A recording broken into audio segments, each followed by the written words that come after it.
Hello everyone, it's Jaden for Student Pages. Hope you're all doing well today. Today we are joined by Will Manning. How you doing? Hello, mate. I'm good. Although I'm envious of your headset. I don't have one, but I feel like I should. And everyone says it. It's actually my little brother's headset he uses for Fortnite. But Will, so yeah, you've broken into the music industry after, you've been a radio host on Capital for a very long time now. And you've been releasing so much music recently. So if you could just give me a bit of background as to how that all started and how you got into that industry. Yeah, like you say, I've been on the other side for 18 years. So I've always been envious and always been intrigued as to what the other side of the desk is. I've done what you're doing right now for a long, long, long time.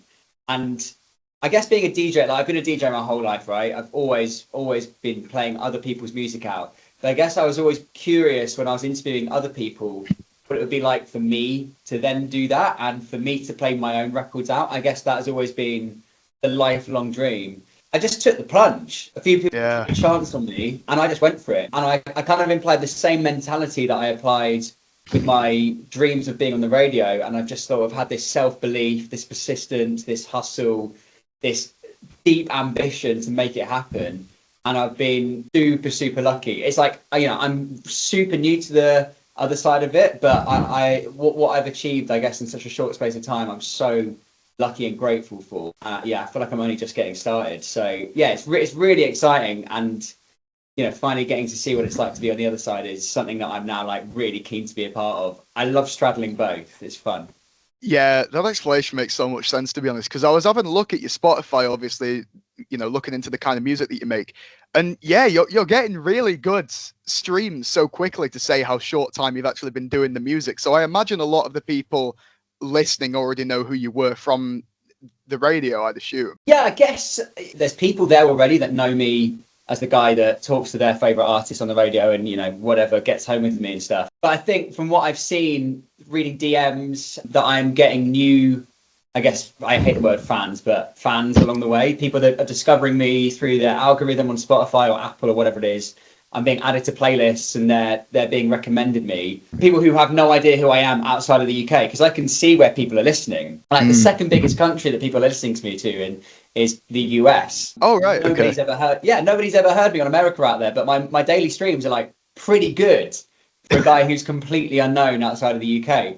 So I'm bringing new people in, which is, I guess, the main aim, because yeah, you might know me as a guy on the radio, but obviously I really want to be starting to create a name for myself in the music industry as an artist. So the more people we can get worldwide and in the UK listening to my music, the better. So yeah, like you say, I'm really, really grateful for the start already. It's satisfying for sure. Yeah, it must be awesome as well, like you say, having that synergy between people who do know you from this thing, but also completely new faces where it's like, oh, you genuinely just like this because it's good. Yeah, that's it. Yeah, that's exactly because it's unbiased then. Correct. And it means the record is doing the work. It's not me. It's not my connection to any of other people's favorite other pop stars or whatever. It's literally the record is doing the work, and that's all you can ask for. Yeah. So, I mean, for your new song, I believe you worked with Matilda Cole, I believe, on that one. I mean, what was that experience like? That's an awesome collaboration. Yeah, I mean, she is incredible. She's absolutely incredible. She was on my last single, Where You Want Me, as well. We've got, I think we've probably got about 5 unreleased records that she's on. It's like a really healthy problem to have, but she could easily be on every single single because she is that good. Her writing is incredible, but her voice is so unique, and the way it lends itself to dance is undeniable. So it's a good problem to have. But yeah, there's other songs with her on. I've had to pitch her up at a few, so she sounds a little bit different. But yeah, she's incredible, an amazing writer. The whole team on, I believe, was amazing. Yeah, that's dope. No, like I said, that's just such an awesome collab to have between two incredibly talented people as well. So, I mean, from your perspective then, Gordon, if you were to describe it, how would you describe your music and what do you think makes it stand out from the crowd? People keep saying we're having a deep house summer. There's always a trend. Last year it was the 135 BPM donk summer. Yeah, so I've always tried to not follow that trend, but also stand the test of time. If you listen to it in 10, 20 years, you'd still be like, this is a great song. So for me, it's always just those moments that you can have with your best friend, hands in the air, whether you're at a field at a festival or out in Ibiza, or it's on your girls or boys trip. One you can listen to in the car. It's just always songs that make you immediately feel something. They have an instant connection with you rather than just a here now, gone tomorrow type of song, which is fine, but it's not necessarily the kind of music that makes my heart sing. So it's always like just long lasting memory records. Plus, if you're trying to get your name out there as a standalone artist, you're going to want songs that are going to have longevity and that are going to stick with people, because, you know, it's like that's what gives you the retention, you know, it's like that's what gives you the name. That's it. Because, you know, I can easily jump on a trend. Maybe I'll have to one day, but for now I just really want to want to stick to my guns as to, you know, what makes my heart sing, and it's records like I Believe at the moment. Yeah, no, it's awesome. So I mean, this has obviously been a big shift for yourself. Like you say, you went from one position of talking to musicians to now being the musician that talk to. What was the response from like your colleagues and your family and your friends about this shift? You know, what did they think? Did they see this coming a mile away? Because I think sometimes the people around you see it coming a lot more than you do in some cases. Yeah, 100%. I mean, my family, they were the reason I started DJing. Like my dad used to drive me to my school discos that I used to do every single Friday and Saturday night in my local area. Like this was always in the stars for me, I guess, from my parents' point of view. Again, for the friends, like they were like, yeah, of course, it just makes total sense that finally you would start releasing your own music after playing other people's for so long. And colleagues, I think, you know, one of the big struggles I think that people have in the UK is you can only be seen sometimes to do one thing. Whereas like in America, you're allowed to do like multiple things. You can be an actor, you can be a voiceover artist, you can literally do whatever you want, sing a songwriter, and it's kind of celebrated. And I wish we were a little bit better at that here in the UK. Yeah, it seems like a very natural career progression. You know, it's like it's all under a very similar umbrella to some degree, I guess. So I guess then on a sort of similar note, have you been affected by like any, because again, online trolls and stuff run rampant these days.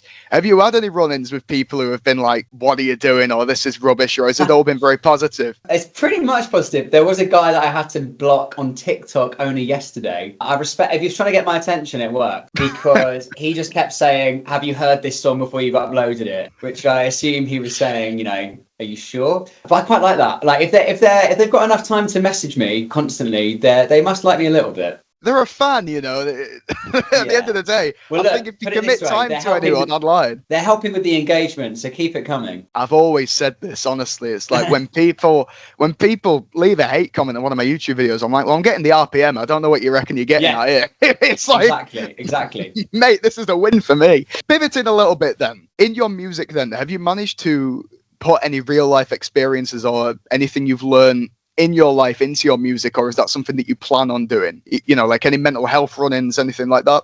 Not necessarily mental health, but I think when you're sat in a studio and it's like everyone's sort of looking at each other going, so what are we writing today? Which is normally how a session will start. We sort of go in with no agenda. It's literally a blank canvas. We'll look at the other writers in the room and be like, what do you fancy doing? I try and draw from whatever I'm feeling in that moment or have experienced. My notes section on my phone is full of just like words, quotes, memories, feelings, and I try and draw from those. So like, for example, I Believe, I mean, I'm getting married in a few weeks' time. Oh, congratulations. Yeah, thanks, man. And I just remember being like, there's always that one person that comes into your life and can just change everything. Maybe after a long period of dating, which I may have been quite guilty of.